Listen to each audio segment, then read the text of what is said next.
మేము అధికారంలోకి రాగానే 2 లక్షల రుణమాఫీ చేస్తామని చెప్పినాం. అన్నమాట ప్రకారం బరాబర్ చేసి చూపించినాం. అట్లుంటది మరి మా చెయ్యి పాటోలతోని. అవతల పాటోల లెక్క హామీలిచ్చి గాలి కిడిచిపెట్టే టైప్ కాదు. మేము చెప్పింది చెప్పినట్టు చేసి తీరుతాం. ఇగో ఇట్లా ఏడ మీటింగులు పెట్టిన చెయ్యి పార్టీ లీడర్లు రుణమాఫీ చేసిన ముచ్చటనే మాట్లాడుతున్నారు కదా. గిదే కాదుల్లా పోంగ 2 లక్షల మీదున్నోళ్ళకు కూడా రుణమాఫీ చేస్తామని చెప్తున్నారు. రైతన్నలకే కాదు నేతన్నలకు కూడా రుణమాఫీ చేస్తారట. సర్కారోళ్ళు రుణమాఫీ ముచ్చట్ల గింత చేస్తుంటే గిడ కొందరు రైతులు ఏం చేసిండ్రో చూడుండ్రో పరి. గీలే కాదు ఇగో సిద్దిపేట జిల్లా మిరుదొడ్డి మండల కేంద్రంలో ఉన్న ఎంఆర్ఓ ఆఫీస్ ముంగట ధర్నా చేసిండ్రు రుణమాఫీ గాని రైతులంతా.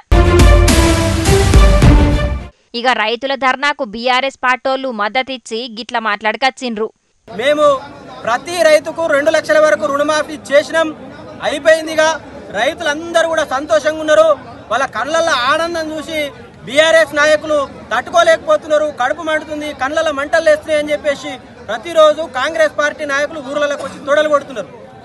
ఓ కాంగ్రెస్ నాయకులారా, ఓ కాంగ్రెస్ ఎమ్మెల్యేలారా, మంత్రులారా, ముఖ్యమంత్రి గారు ఒక్కసారి మిరుదొడ్డి మండలానికి వచ్చి ఇక్కడ మేము ఒక్క పిలుపునిస్తే ఇక మాకు రుణమాఫీ కాలేదని చెప్పేసి 1000 మంది రైతులు కేవలం 10 ఊర్లలోకి వెళ్ళి రావడం జరిగింది.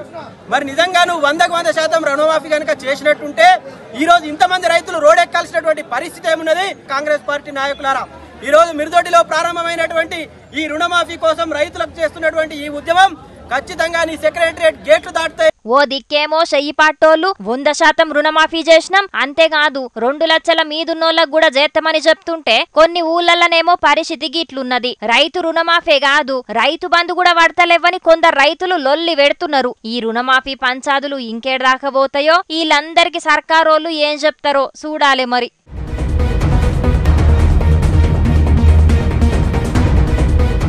ప్రతి రైతుకు 2 లక్షల రుణమాఫీ వెంటనే